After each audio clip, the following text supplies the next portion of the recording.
Bonjour les amis, bonjour frères et sœurs en Christ, j'espère que vous portez bien aujourd'hui. Au début de cette semaine, nous sommes le lundi 9 novembre, il est 7 heures.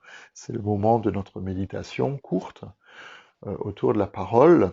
Je ne sais pas si vous avez déjà eu l'occasion de voir ces scènes à la télé peut-être, où on voit des gens se presser, la foule se presser pour recevoir de la nourriture dans des pays où règne la malnutrition ou alors la famine. Et on sait que aujourd'hui dans le monde, il y en a malheureusement de plus en plus, et la pandémie qui nous atteint aussi n'arrange pas les choses. Il y a quelque chose de terrible de voir ces images de ces femmes, de ces hommes, même de ces enfants qui se pressent auprès de camions pour recevoir soit un morceau de pain, soit un peu de riz, ou alors une bouteille de lait juste pour survivre.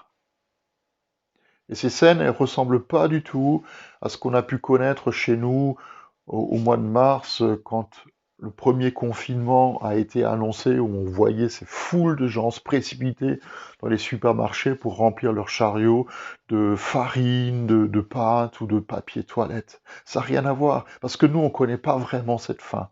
Mais de voir ces scènes de gens qui ont faim, et qui ont vraiment faim, ou qui ont soif, et qui ont vraiment soif, ça, quelque part, ça brise notre cœur. Et en même temps, ça me dit que ces gens qui ont vraiment faim, ils sont pas dans une forme de passivité, ils sont pas dans une forme d'apathie où ils attendent que les choses se passent, où ils pourraient se dire, eh ben si on reçoit, ben on va recevoir, et puis si on reçoit pas, on reçoit pas.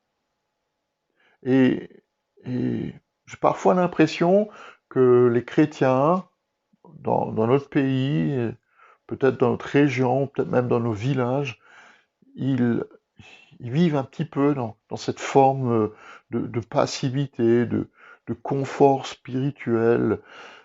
Si Dieu veut me donner, alors ben, je recevrai. Puis s'il n'a pas envie de me donner, ben, je recevrai pas.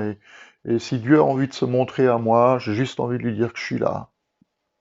On prie dans le Notre Père que sa volonté soit faite, mais on a une mauvaise compréhension de ce bout de prière, ou de ce bout de verset, euh, si elle nous entraîne dans une forme de passivité. Il y a une expression dans la Bible qui n'existe pas du tout, c'est advienne que pourra. C'est pas écrit quelque part dans la parole de Dieu.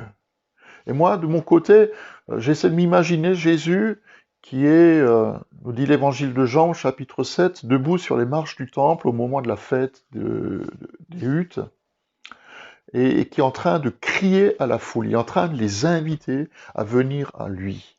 Et en Jean 7, 37, il est dit, si quelqu'un a soif, qu'il vienne à moi et qu'il boive. Celui qui croit en moi, des fleuves d'eau vive vont couler de lui. Comme le dit l'Écriture, c'est un vrai appel, c'est un vrai cri qui nous est adressé pour nous précipiter, pour recevoir de lui. Et juste avant, ce petit passage, il parle du pain de vie qu'il est. C'est moi qui suis le pain de vie, dit Jésus. Si quelqu'un, celui qui vient à moi, il n'aura jamais faim, et celui qui croit en moi, il n'aura jamais soif. Il faut qu'on ait vraiment cette faim et cette soif en nous. Ce sont ceux qui ont faim, ce sont ceux qui ont soif, qui ont envie de courir, de se précipiter auprès de lui, qui vont toucher son cœur. Et j'admets bien volontiers, franchement, après toutes ces années où je connais le Seigneur et où je marche avec lui, ou même je le sers, j'essaye en tout cas de le servir le mieux possible, euh, je continue à avoir cette faim en moi. Je suis pas rassasié. J'ai pas faim de steak ou de tarte à la rhubarbe, mais j'ai faim encore de lui.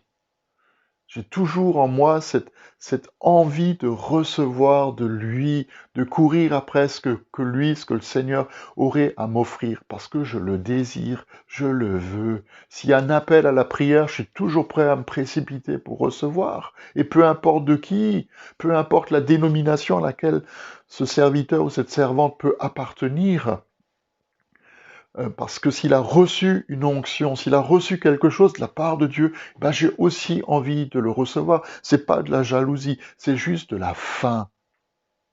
Ce que j'ai, je te le donne. C'est ce que Pierre il dit au paralytique qui est assis à la belle porte. Eh ben, ce que nous avons, nous pouvons le partager, mais il nous faut aussi recevoir ce que d'autres ont reçu. Il faut vous désirer ce que d'autres ont reçu. Alors je veux me laisser enseigner toujours et encore et recevoir de plus en plus parce que je ne veux rien rater de ce que le Seigneur a envie de me donner. Et j'espère qu'il en va de même pour vous. Je vous souhaite vraiment une bonne journée, soyez bénis. Je vous donne rendez-vous demain matin. Et puis bonne journée à vous.